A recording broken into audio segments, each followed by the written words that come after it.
Bienvenue à tous dans cette émission. Si vous nous rejoignez, dans un instant vous découvrirez le portrait du prince Philippe Mountbatten, duc d'Édimbourg, qui s'est éteint à l'âge de 99 ans au château de Windsor, près des siens.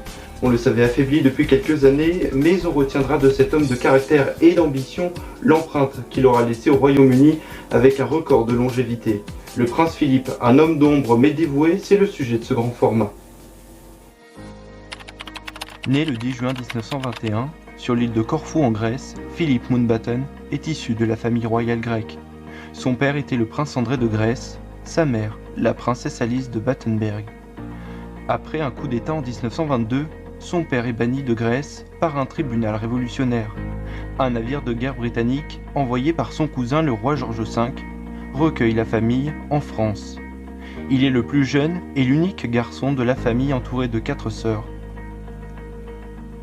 Le prince commence son éducation en France, mais à l'âge de 7 ans, il rejoint sa famille côté Mountbatten, en Angleterre, où il fréquente les classes préparatoires de Surrey. En 1933, Philippe est envoyé dans une école allemande dirigée par le pionnier de l'éducation Kurt Hahn. Un juif qui est par la suite forcé de fuir les persécutions nazies. Celui-ci s'installe en Écosse, où il fonde l'école Gordonstoun. 14 mois plus tard, le jeune prince y sera transféré et développe son autonomie ainsi que son goût pour l'environnement. À l'approche de la guerre, Philippe décide de faire sa carrière dans l'armée. Il devient ainsi cadet au Britannia Royal Naval College à Dormouth. Rapidement doté d'un grand potentiel, il assiste pour la première fois à des actions militaires dans l'océan Indien. Par la suite, il est transféré au navire de guerre HMS Valiant dans la flotte méditerranéenne. Tout au long de cette période, il échange des lettres avec la jeune princesse Élisabeth, dont la première rencontre en 1939 avait marqué celle-ci. Il est invité plusieurs fois à séjourner avec la famille royale d'Angleterre. Au fil de leur relation après-guerre, certains courtisans s'y opposent. L'un d'eux décrit le prince de rugueux et mal élevé. Durant l'été 1946, le prétendant de la jeune princesse obtient la permission du roi George VI d'épouser Élisabeth. Ainsi, il renonce donc à son titre grec, devient citoyen britannique et adopte le nom anglicisé de sa mère, Mountbatten. Le roi George VI décerne le titre de son Altesse royale à Philippe la veille de cette union, et le jour du mariage, le 20 novembre 1947, il est nommé duc d'Édimbourg, comte de Merioneth et baron de Greenwich. Le mariage a lieu dans l'abbaye de Westminster. De retour à sa carrière navale, le duc d'Édimbourg est affecté à Malte, où le jeune couple vit la vie d'une famille en service. Leur premier enfant, Charles, naît en 1948 à Buckingham Palace. 2 ans plus tard, il donne naissance à la princesse Anne. Philippe, un homme d'ambition, dont la carrière dans la marine royale est écourtée, suite à la santé fragile du roi George VI. Philippe prend donc congé de la Royal Navy en juillet 1951. Il ne reviendra jamais y occuper un rôle actif. Élisabeth est donc confrontée à plus de tâches royales. Celle-ci est conviée à remplacer le roi pour une tournée du Commonwealth avec son époux. Un premier séjour marquant au Kenya. En février, le roi George VI décède d'une thrombose coronarienne. Le voyage est alors immédiatement interrompu. En tant que parent, le prince Philippe peut paraître brusque et insensible. En tant que prince consort, Philippe n'a pas de statut constitutionnel ni de rôle politique. Mais rares sont ceux qui vécurent au plus près de la monarchie et qui auront une influence aussi significative sur la reine.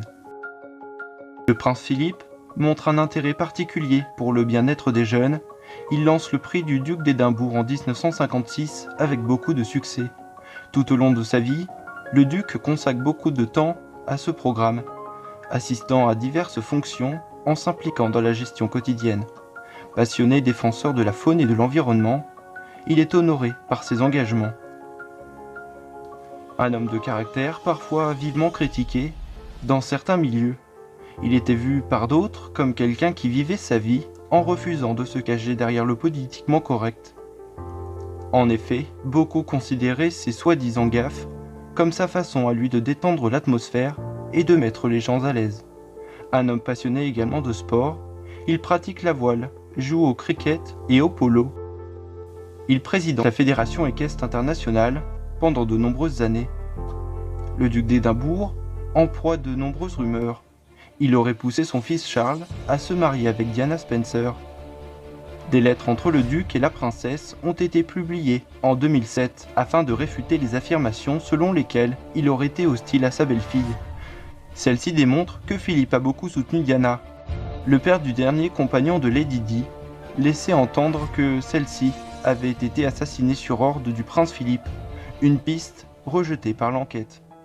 Toutefois, le prince consort a beaucoup été attristé par l'échec des mariages de 3 de ses 4 enfants, la princesse Anne, le prince Andrew et le prince Charles, un homme naturel au tempérament combatif qui s'accommodait mal avec les sensibilités.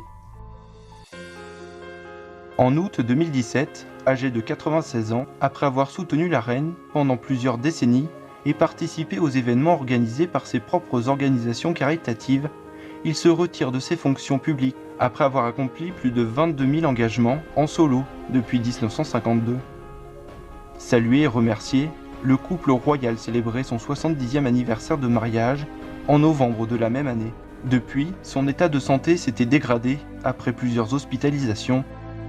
Le prince Philippe aura apporté une énorme contribution à la vie britannique, dont la plus grande réussite fut la force et la constance de son soutien sans faille à la reine Élisabeth pendant 69 ans de règne et 73 ans de mariage. En 1997, Élisabeth II a rendu hommage à son mari, le prince consort depuis 60 ans ayant vécu le plus longtemps dans l'histoire du Royaume-Uni, un homme qui aura marqué l'histoire de son pays et qui s'est paisiblement éteint à l'aube de ses 100 ans.